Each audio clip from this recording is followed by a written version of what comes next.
আসসালামু আলাইকুম। এই ঠান্ডা ঠান্ডা দিনে আমি বানাচ্ছি দারুণ মজার একটা স্যুপ, নেপালি স্যুপ। তৈরি করা খুবই সহজ, কোনো চিকেন টিকেনের বালাই নেই এর মধ্যে।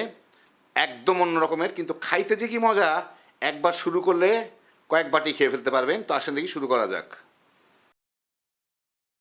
তো এখন আমার লাগতেছে একদম কুচি কুচি করা কুচানো কাঁচামরিচ, কুচি কুচি করে কুচানো রসুন, পেঁয়াজ ডাইস করে কাটা, টমেটো কুচি করা, 1 কাপ পানি, 2 কাপ দুধ আর পালং শাক আধা আটি। আমি একটা কড়াইয়ে প্রায় 1.5 টেবিল চামচ তেল গরম করে এর মধ্যে পেঁয়াজগুলা দিয়ে একটু ভেজে নিব।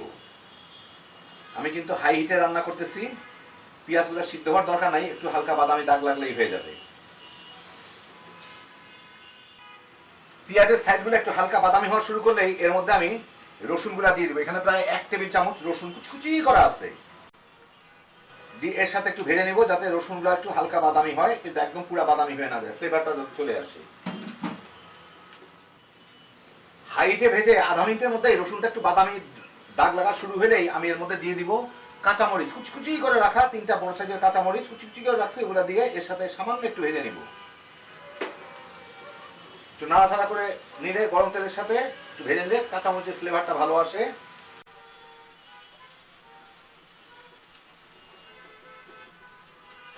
এই সামান্য একটু ভেজেই আধা মিনিটের মতো এর মধ্যে আমি দিয়ে দিব টমেটো গুঁড়া, দিয়ে এর সাথে একটু ভেজে নিব টমেটোগুলো একটু নরম হওয়া পর্যন্ত। মিনিট 3 ভেজেই আমি এর মধ্যে দিয়ে দিব 1 কাপ পানি, দিয়ে এটাকে আমি বলকে নিয়ে আসবো। ফুটে উঠছে, আমি মিনিট 2 জাল দিছি, এখন আমি দিয়ে দিব, ফুটে ওঠার পর আমি মিনিট 2 জাল দিছি, এখন এর মধ্যে আমি দিয়ে দিব 2 কাপ দুধ, দিয়ে এটাকে বলকে নিয়ে আসবো।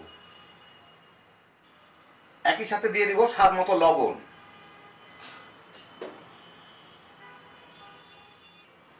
দুধে বলক চলে আসলেই আমি এর মধ্যে দিয়ে দিব পালং শাক গুঁড়া। পালং শাক দিয়ে একটু জাল দিয়ে দিব, পালং শাক সিদ্ধ হইতে একদমই সময় লাগে না।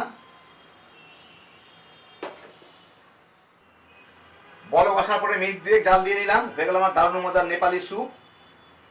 আপনাদের আমি একটু পরিবেশন করে দেখাচ্ছি গরমা গরম। তো এই যে দেখেন হয়ে গেল আমার দারুণ মজার নেপালি স্যুপ, একদম অন্য রকমের টেস্ট, কিন্তু খাইতে যে কি মজা একবার বানালেই বুঝবেন। আপনার স্যুপ সম্বন্ধে ধারণাই বদলায় দিবে। এই ঠান্ডা ঠান্ডা দিনে গরমা গরম এই স্যুপ পোলাপান নিয়া তামা তামা করে খেয়ে ফেলাইতে পারবেন। খুবই সহজে হ্যাপি জোশের একটা আইটেম, একবার বানায় দেখেন তাইলেই বুঝবেন। আল্লাহ আপনাদের সবাইকে ভালো রাখুন, সুস্থ রাখুন, নিরাপদে রাখুন। ইনশাআল্লাহ বেঁচে থাকলে আবার দেখা হবে। ফিয়ামানিল্লাহ।